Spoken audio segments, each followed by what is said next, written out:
Hello guys, कैसे हैं आप। एग्जाम करीब आते गया और मैं बहुत सारी मैथमेटिक्स का लेक्चर आपको देते गया। देखिए, जिंदगी में यदि संघर्ष देखना है तो बड़े बड़े टाउन जाकर देखिए।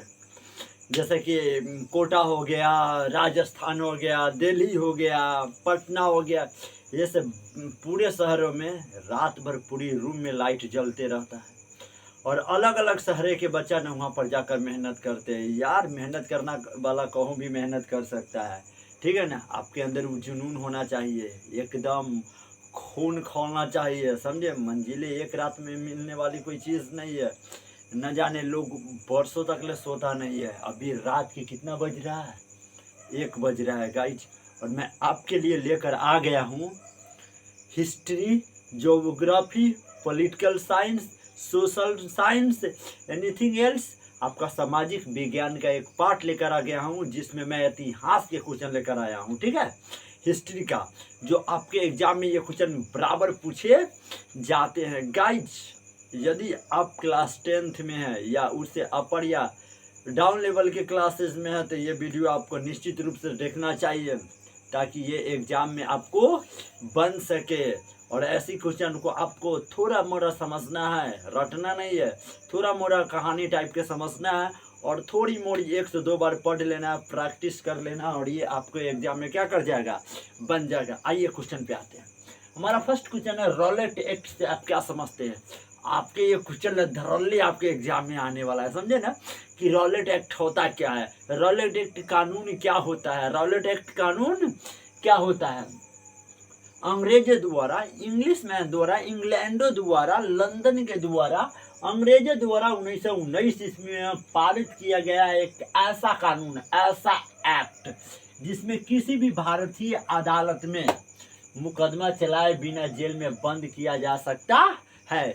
मतलब कहने का अर्थ ये हो गया कि अंग्रेजों द्वारा, जो भारत में 200 सालों तक ले जो शासन किया था, सुशासन किया था, कुशासन भारत पर किया था, पूरी तरह से बुरा हालत कर दिया था, भारत को गुलाम बना के रखा था, 200 सालों तक उपनिवेश बना के रखा था उस भारत के लोगों को। और अंग्रेजों ने 1919 ईस्वी में भारत के लोगों को गुलाम बनाकर, क्या बनाकर, दास बना करके, और एक ऐसा कानून पारित कर दिया था इंडिया में, एक ऐसा कानून लागू कर दिया था कि आप इस प्रकार का FIR दर्ज करवाते थे वो अंग्रेज लोग कि यदि आप रास्ता पर खुले घूम रहे हैं तो आपको जेल जाना एकदम क्या हो जाएगा, तय हो जाएगा। आप जेल जा सकते हैं, जेल में आपको बंद किया जा सकता है। बताइए ये कौन सी कानून है। इसे रॉलेट एक्ट कानून के नाम से जानते हैं। अगली क्वेश्चन है, फैक्ट्री प्रणाली के विकास में किन्हीं 2 कारणों का बताइए। फैक्ट्री प्रणाली मतलब जो कारखाना का जो सिस्टम होता है वे कैसे विकास करते हैं, उसके बारे में आप किन्हीं 2 रीजन बता दीजिए, आपका आंसर कंप्लीट हो जाता है। फैक्ट्री प्रणाली के विकास के 2, फैक्ट्री प्रणाली के डेवलपमेंट के कोई 2 कारण निम्नलिखित है। पहला कारण, मशीनों में नए नए यंत्रों का आविष्कार। सुनिए, फैक्ट्री का विस्तार कब से हो गया, जब आपको नए नए मशीन आने लगे, नए नए यंत्रों आने लगे, जब उसका आविष्कार हुआ तो हमारा फैक्ट्री बड़े लेवल पर चढ़ गया। समझे कि नहीं समझे, एक लेखा से बोल दे तो अंडर वर्ल्ड लेवल पे चल गया, ठीक है।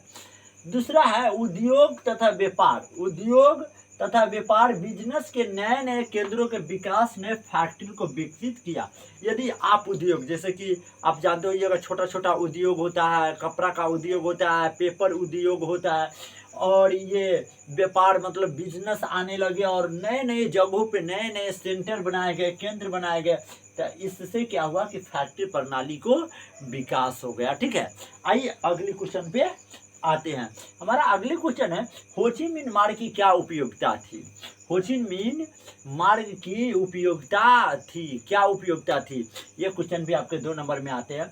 होची मिन 1890 से 1969 ईस्वी में वियतनामी स्वतंत्रता संग्राम के अग्रणी नेता थे। होची मिन कौन थे, वियतनामी। सुनिए, लाहौस, कंबोडिया, वियतनामी, ये हिंद चीन के अंतर्गत आते हैं। तो होची मिन 1890 से 1969 में वियतनामी में स्वतंत्रता संग्राम में, मतलब वहाँ पर आज़ादी करने के लिए, किसको, वियतनाम देश को आज़ाद करने के लिए उन्होंने वहाँ का अग्रणी नेता थे, मतलब सबसे आगे का नेता थे। वे आरंभ से ही साम्यवादी विचारधारा से प्रभावित थे। साम्यवादी विचारधारा के उसके जो नियम कानून थे उससे इफेक्ट थे। 1930 ईस्वी में उन्होंने वियतनाम कांग सांग देंग दल की स्थापना की। एक टीम का नाम बता रहे हैं आपको, जिसका नाम है वियतनाम कांग सांग देंग दल की स्थापना की। द्वितीय विश्व युद्ध के दौरान उन्होंने वियतमिन की स्थापना की। 1945 में उन्होंने अध्यक्षता के वियतनामी लोकतांत्रिक गणराज्य की स्थापना की गई। कहता है कि जब द्वितीय विश्व युद्ध हुआ उस समय के दौरान इन्होंने वियतनामी में स्थापना की। 1945 में वहाँ के अध्यक्षता के वियतनामी लोकतांत्रिक गणराज्य स्थापित कर दी। मतलब कि वहाँ पर कुछ संविधान लागू कर दिया कि वहाँ पर जनता का शासन रहेगा। कहाँ पर? वियतनाम में। वे जीवन पर्याप्त वियतनाम की स्वतंत्रता और अखंडता के लिए संघर्ष रहा। मतलब कहने का मतलब हो ची मिन्ह जो हो गया वो वियतनाम के देश को स्वतंत्र करने के लिए और सभी समाज के लोगों को एक साथ मिलजुल के रहने के लिए, अखंडता का मतलब जो खंडन न हो सके, जो विभाजित, जैसे कि इंडिया विभाजित हो गया। इंडिया विभाजित कैसे हो गया? तो यहाँ के अलग अलग राज्यों में टूट गया इंडिया। सबसे पहले बिहार और झारखंड पहले एक हुआ करते थे, 2000 ईस्वी में लगभग में ये भी टूट गया। तो ये सब ना अलग अलग हो रहा है, इसमें दंगा फैलते हैं। समझे कि नहीं समझे? हाँ, अखंडता के लिए संघर्ष रहे हैं। अगली क्वेश्चन है, लेनिन के द्वारा नई आर्थिक नीति की घोषणा की गई। लेनिन एक इतिहासकार है। इन्होंने नई आर्थिक नीति मतलब न्यू इकोनॉमिक्स पॉलिसी का अनाउंसमेंट क्यों कर दिए न्यू अनाउंसमेंट? देखिए, लेनिन ने 1921 में, लेनिन का जन्म कब हुआ है? 1924 में शायद हुआ है, आप लोग बताइए। लेनिन ने 1921 ईस्वी में एक नई नीति की घोषणा की जिसमें मार्क्सवाद के मूल्य से कुछ हद तक समझौता करना पड़ा। कहता है कि लेनिन ने 1921 ईस्वी में एक नई आर्थिक नीति की क्या कर दी? घोषणा कर दी, अनाउंसमेंट कर दी, जिसमें मार्क्सवाद के मूल्य से कुछ हद तक समझौता रहा, मार्क्सवाद से समझौता रहा करना पड़ा। नई आर्थिक नीति से प्रमुख बातें थी। क्या बातें थी? किसानों को अनाज लेने के स्थान पर एक निश्चित कर लगाया जाए। किसानों से जो अनाज लेते थे सरकार, वहाँ पर एक कर लगा दिया जाए। बचा हुआ अनाज किसान का था, वह उसका मनचाहा इस्तेमाल कर सकता था, ऐसा नई आर्थिक नीति में इन्होंने बताया। यद्यपि यह सिद्धांत में कायम रखा जाए कि जमीन राज्य की है, फिर बाद में जमीन किसान की हो गई। मतलब जमीन राज्य सरकार की रही, फिर बाद में किसका हो गई? किसान की हो गई। आई होप ये सारी क्वेश्चन आप समझ में आया होगा। आपको अपनी भाषा में लिखा हुआ क्वेश्चन है, आपको ज़्यादा परेशानी होने वाला नहीं है। देखिए, सबसे बड़ा हम आपको एक तरीका बताते हैं। यदि आप इस चीज़ को, इतिहास हो, चाहे अर्थशास्त्र हो, चाहे ज्योग्राफी हो, भूगोल हो, चाहे सामाजिक विज्ञान, सोशल साइंस, टोटल को हम लोग SST के नाम से जानते हैं, ठीक है, SST। यदि ये सारी चीज़ आपको थोड़ा माइंड में रहना है तो जैसे कि टॉपिक वाइज है, जैसे कि रॉलेट एक्ट, आप जाइएगा BSEB का किताब निकालिएगा, चाहे भारतीय भवन, चाहे आलोक प्रकाशन, कोई भी किताब निकालिएगा, रॉलेट एक्ट का ना आप उसमें टॉपिक निकालिएगा, ठीक है। रॉलेट एक्ट के टॉपिक निकालिएगा, उसको लाइन बाय लाइन थोड़ा रुक के, एकदम स्पीड घोड़ा के रेस में नहीं दौड़ना है, थोड़ी स्लो मोशन में उसको पढ़ना है। पढ़ने के बाद क्या होगा, आप इस क्वेश्चन को पढ़ेंगे तो आप अपना से जवाब क्या कर पाएंगे?